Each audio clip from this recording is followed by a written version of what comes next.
नमस्कार। प्रस्तुत है आज का चिंतन। अमेरिका के प्रसिद्ध चिकित्सा शास्त्री डॉक्टर L.H. एंडरसन ने बहुत समय पूर्व एक पुस्तक लिखी, मानवोचित आहार। इस पुस्तक में उन्होंने मनुष्योचित आहार के संबंध में विस्तृत उल्लेख किया है। एक स्थान पर लिखा है, खान पान एवं स्वास्थ्य रक्षा संबंधी ज्ञान प्राप्त करने के लिए पश्चिमी लोगों को हिंदू ग्रंथों का पर्यवेक्षण करना चाहिए। आहार संबंधी उन तथ्यों का पता लगाना चाहिए जिनको अपनाकर भारतीय सदा स्वस्थ बने रहते थे। आहार शरीर संचालन के लिए प्रमुख आधार है। शरीर रूपी गाड़ी का ईंधन है। इसके अभाव में शरीर रूपी गाड़ी ठप पड़ जाती है। चिकित्सा शास्त्री इटरिट का कहना है कि 99.9% रोग आहार की अनियमितता एवं असंयम के कारण उत्पन्न होते हैं। संतुलित, सात्विक एवं उचित मात्रा में लिया गया भोजन आरोग्य का कारण बनता है। आहार भी तीव्र भूख लगने पर ही लाभप्रद सिद्ध होता है। आधी अधूरी भूख में जबरन लिया गया भोजन यों उल्टे विकार उत्पन्न करता है। आहार संबंधी नियम संतुलित पोषक तत्वों तक उचित नहीं है। इसका उपार्जन किस प्रकार हुआ, उपार्जन में ईमानदारी का समावेश था या नहीं, जैसी बातों का भी स्वास्थ्य पर विशेष प्रभाव पड़ता है। अनीतिपूर्वक की गई कमाई एवं उससे उपलब्ध किया गया आहार स्वास्थ्य के लिए हानिकारक सिद्ध होता है। अनीति एवं पाप की कमाई के संस्कार भोजन के साथ सूक्ष्म रूप से जुड़े रहते हैं तथा उपयोगकर्ता के ऊपर उलट कर वार करते हैं, जो विभिन्न प्रकार के मनोविकारों एवं मनोरोगों के रूप में प्रकट होते हैं। अंततः उनकी प्रतिक्रिया शरीरगत रोगों के रूप में भी दृष्टिगोचर होती है। यही कारण है कि महापुरुषों ने सात्विक आहार पर जोर दिया है। स्वास्थ्य रक्षा एवं आरोग्य प्राप्ति का दूसरा आधार है श्रम। शरीर को सक्रिय एवं स्फूर्तिवान बनाए रखने के लिए श्रम भी उतना ही आवश्यक है जितना कि भोजन। श्रम में शारीरिक एवं मानसिक दोनों प्रकार के श्रम का संतुलन होना आवश्यक है। मानसिक श्रम ही पर्याप्त नहीं होता, शारीरिक सक्रियता होना भी अनिवार्य है। समुचित श्रम के अभाव में अनेकों प्रकार के शारीरिक रोग पैदा होते हैं। देखा यह जाता है कि शरीर से श्रम न करने वाले अनेकों प्रकार की बीमारियों से घिरे रहते हैं। पाचन तंत्र संबंधी रोग अधिकांशतः उन व्यक्तियों को ही अधिक होते हैं जो शारीरिक श्रम से वंचित बने रहते हैं। जिनके पास शारीरिक श्रम के काम नहीं हैं, तो भी उन्हें ऐसे काम ढूंढना चाहिए जिससे शरीर के प्रत्येक अंगों का व्यायाम हो जाए।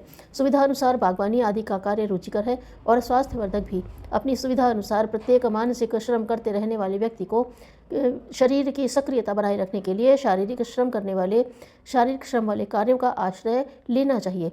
श्रम चाहे जिस प्रकार का किया जाए, उसमें मनोयोग का होना आवश्यक है। शरीर में मांसपेशियों का भार 45% होता है। इनकी सक्रियता निष्क्रियता पर शारीरिक एवं मानसिक स्वास्थ्य निर्भर करता है। श्रम एवं व्यायाम के बिना सक्रियता नहीं बन पाती। महान रूसी जनरल A.B. सुवोरोव अपनी पुस्तक युद्ध में कैसे विजय हों नामक पुस्तक में लिखते हैं, जो अपनी क्रियाशीलता, कार्यक्षमता, मानसिक दक्षता एवं आरोग्य को लंबी अवधि तक अक्षुण्ण रखना चाहता है उसे नित्य व्यायाम और भ्रमण का क्रम अपनाना चाहिए। प्रसिद्ध शिक्षा शास्त्री K.D. उशिंस्की का कहना है, मानसिक श्रम करने के बाद विश्राम का अभिप्राय बेकार बैठना नहीं है, वरन उपयोगी शारीरिक श्रम करना है। रूसी वैज्ञानिक I.P. पावलोन एवं I.M. सेचेनोव ने अपने शोधों के उपरांत यह तथ्य उद्घाटित किया है कि पेशीय श्रम अथवा व्यायाम तंत्रिका को शक्ति प्रदान करता है। उनका कहना है कि मानसिक श्रम करने वाले लोग जो शारीरिक श्रम से वंचित बने रहते हैं, प्रायः वे हृदय रोग से अधिक ग्रसित होते हैं। अमेरिका से प्रकाशित राष्ट्रीय स्वास्थ्य समिति की एक रिपोर्ट के अनुसार विश्व भर में शारीरिक श्रम से वंचित रहने वाले बुद्धिजीवी हृदय रोगियों की संख्या श्रमजीवियों से अधिक है। स्पष्ट है कि संतुलित आहार स्वास्थ्य के लिए जितना आवश्यक है, उतना ही शारीरिक श्रम। आहार श्रम के साथ तीसरी स्वास्थ्य के लिए आवश्यक चीज़ है विश्राम। शारीरिक एवं मानसिक विश्राम से जो शक्ति व्यय होती है, उसकी आपूर्ति विश्राम से होती है। निरंतर श्रम से शरीर के कोशों में होने वाली टूट फूट की मरम्मत शरीर को विश्राम देने से ठीक होती है। न्यूनतम प्रत्येक व्यक्ति को 6 घंटे सोना आवश्यक है। आयु की दृष्टि से इसमें कमी और बढ़ोतरी भी हो सकती है। वृद्धों की निद्रा कम समय में पूरी हो जाती है, जबकि बच्चे अधिक समय सोते हैं। स्वस्थ युवक के लिए 6 घंटे की निद्रा पर्याप्त है। विश्राम में महत्व समय का नहीं, वरन निद्रा की प्रगाढ़ता का है।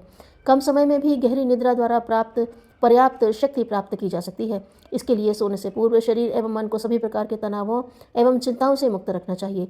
स्वस्थ एवं निरोग बने रहने का चौथा आधार है संयम। स्वास्थ्य रक्षा के अन्य नियमों की तुलना में इसका सर्वाधिक महत्व है। संयम को स्वास्थ्य का मेरुदंड माना जाता है। शरीर की अधिकांश शक्तियाँ असंयम रूपी छिद्र से यूं ही बेकार चली जाती हैं। उन्हें रोका न जाए तो पौष्टिक आहार भी आरोग्य को बनाए नहीं रख सकते। जिह्वा एवं इंद्रियों की भोग लिप्सा के कारण बहुमूल्य जीवन संपदा नष्ट होती रहती है। जीवनी शक्ति असंयम रूपी छिद्र से निकलती रहती है तथा स्वस्थ व्यक्ति को भी कमजोर एवं रुग्ण बनाती है। शरीरगत संयम न केवल शारीरिक बलिष्ठता के रूप में वरन मानसिक प्रखरता एवं आत्मिक तेजस्विता के रूप में परिलक्षित होता है। संयम इंद्रियों पर नहीं, विचारों एवं भावनाओं पर भी किया जाना चाहिए। स्वास्थ्य आरोग्य प्राप्ति एवं दीर्घ जीवन का अंतिम आधार है। प्रसन्नता एवं प्रफुल्लता मनोविज्ञान का जैसे जैसे विकास होता जा रहा है, इस तथ्य की पुष्टि हो रही है कि शरीर की स्वस्थता मन की स्थिति पर निर्भर करती है। चिंता, आवेश, क्रोध का बुरा प्रभाव शरीर पर पड़ता है। न्यूयॉर्क की अकादमी ऑफ मेडिसिन नामक संस्था ने चिंता के प्रभावों का अध्ययन करने के लिए एक प्रयोग किया।